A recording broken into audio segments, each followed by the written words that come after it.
نحمدہ و نصلی علی رسولہ الکریم بسم اللہ الرحمن الرحیم۔ عام طور پر یہ سوال ہے کہ نبی اکرم صلی اللہ علیہ وسلم کی بیٹیاں ہوتی تو کافروں سے ان کا نکاح ہرگز نہ ہوتا۔ اس کا جواب فقہ جعفری کی مشہور کتاب حیات القلوب جلد دوم صفحہ نمبر 560 میں تحریر ہے۔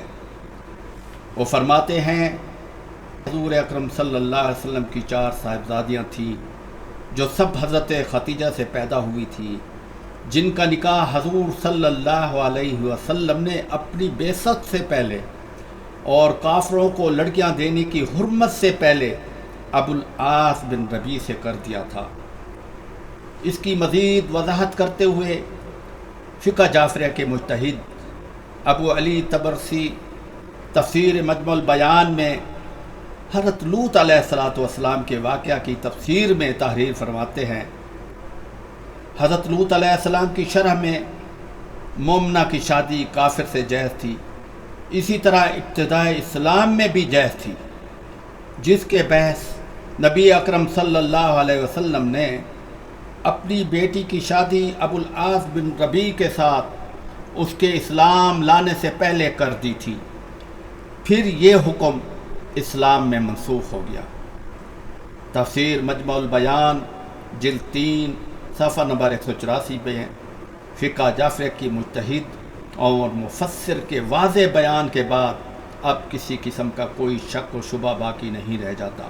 مشہور مفسر اور مجتہد کے اسی حوالے سے ثابت ہوا کہ کفار سے نکاح کی حرمت کے حکم سے پہلے یہ نکاح ہوئے تھے، بعد میں یہ حکم منسوخ ہو گیا۔ در حقیقت قرآن مجید کے نزول سے قبل قریش باہم نکاح شادیاں اپنے رشتہ داروں میں جس سے مناسب سمجھتے کر لیتے تھے، جو کہ اپنے آپ کو ملت ابراہیمیہ پر کہلاتے تھے۔ اس طریقہ پر خود حضور اکرم صلی اللہ علیہ وسلم کے والدین اور خود نبی کریم صلی اللہ علیہ وسلم کا حضرت خدیجہ الکبریٰ سے نکاح ہوا تھا۔ جب سیدہ زینب نے بلوغت میں قدم رکھا تو آپ نے انہیں ام المومنین حضرت خدیجہ الکبریٰ رضی اللہ تعالیٰ عنہ کے خواہرزادہ حضرت ابو العاص سے بیاہ دیا تھا۔ اسی طرح اپنے چچا ابو لہب سے رشتہ داری تھی۔ آپ نے سیدہ رقیہ اور سیدہ ام کلثوم رضی اللہ تعالیٰ عنہما کا نکاح نابالغی کی حالت میں ابو لہب کے لڑکوں سے کر دیا تھا۔ جب اسلام میں کافروں کے ساتھ شادی کا حکم منسوخ ہوا، اس وقت یہ دونوں بچیاں نابالغہ ہی تھیں۔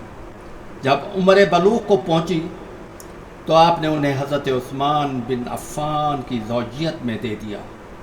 ابو لہب کے بیٹوں کے گھر حضور اکرم صلی اللہ علیہ وسلم کی بیٹیاں ایک دن بھی نہیں گئی، نہ ان سے شادی کی نوبت آئی۔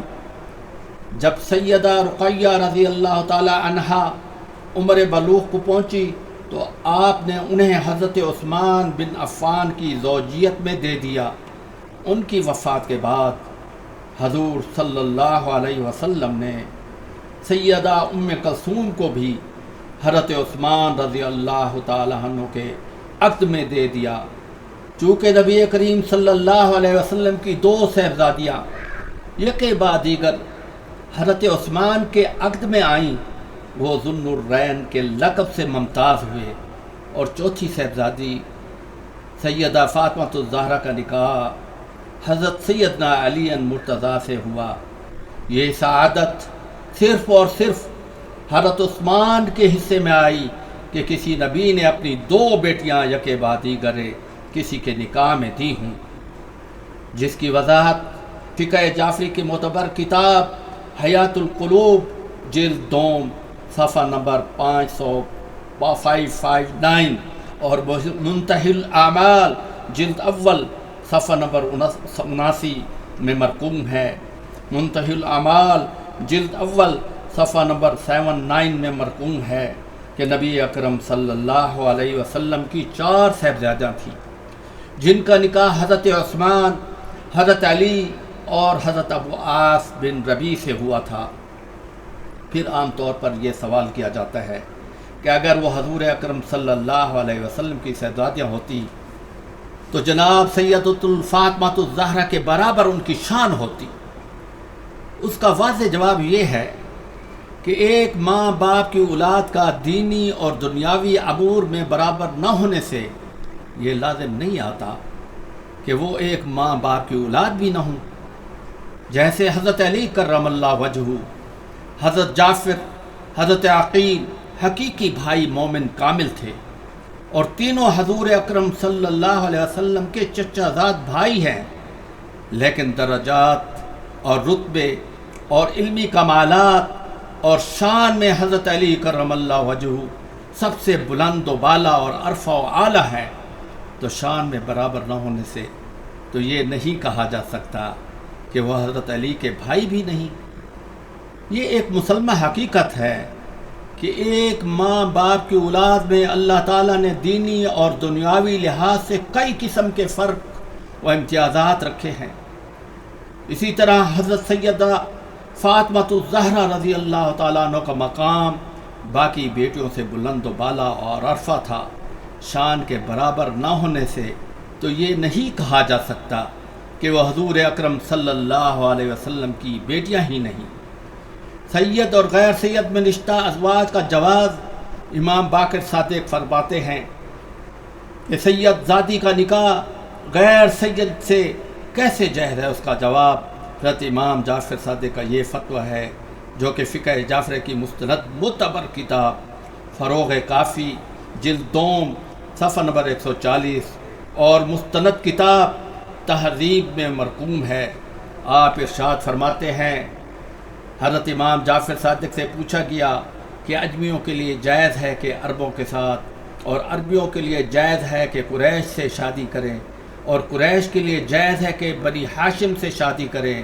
اس طرح فقہ جعفریہ کی مستند کتاب شرائع الاسلام میں فتویٰ دیا گیا ہے، یجوز النکاح العربیہ بالعجمی والحاشمیہ بغیر ہاشمی۔